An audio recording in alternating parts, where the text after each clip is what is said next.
Bapak Ibu, eh, pada hakikat jika seseorang itu menghargai dirinya sendiri, biasanya dia memiliki penghargaan juga ke orang lain.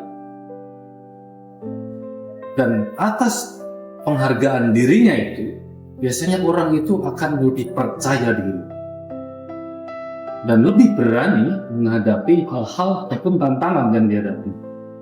Dan seseorang ini tidak gampang putus asa di dalam kehidupannya dan lebih mudah dalam mengapresiasi suatu kegagalan. Dan penghargaan diri seseorang yang bisa menghargai dirinya sendiri, dia akan lebih open, lebih terbuka. Dan kesadaran diri ini atas menghargai diri sendiri ini akan membuat seseorang itu bisa membangun relasi dengan sesama yang lebih baik, dan mentalnya cukup bagus, dan harapan untuk hidup lebih bersemangat.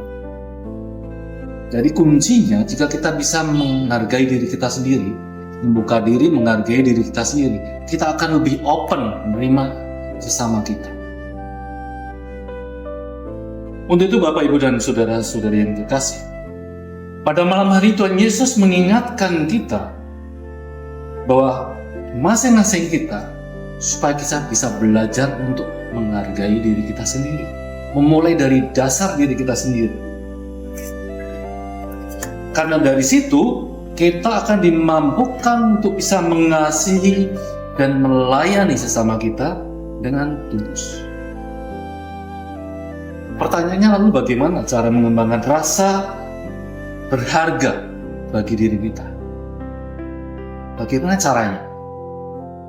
Dipupuk dengan tidak, ini hal sepele ya, membandingkan diri kita dengan orang lain. Itu artinya kita tidak memandang orang lain, tapi kita memandang diri sendiri, introspeksi diri, dengan tidak membandingkan orang lain. Atau dengan kata lain, jangan menyamakan diri kita dengan orang lain, tapi lihatlah diri kita. Itu cara kita untuk melihat dan belajar untuk mengembangkan rasa supaya kita bisa menghargai diri kita sendiri. Yang kedua adalah di dalam kehidupan sehari-hari, biasanya kita merasa kurang jika kita melihat orang lain di sekitar yang lebih, dan itu harus dihindari. Cobalah kita bersyukur dengan apa yang kita miliki. Disitulah kita akan timbul kepercayaan diri. Dan karena kita tidak boleh membandingkan itu, jadi tidak ada kata-kata orang lain lebih pandai, orang lain lebih cantik, orang lain lebih ganteng, orang lain lebih mampu, orang lain lebih kaya. Tidak ada kata-kata seperti itu. Karena dari kata-kata yang keluar tadi, kenapa orang lain lebih mampu, kenapa orang lain lebih kaya, kenapa orang lain lebih cantik atau lebih ganteng,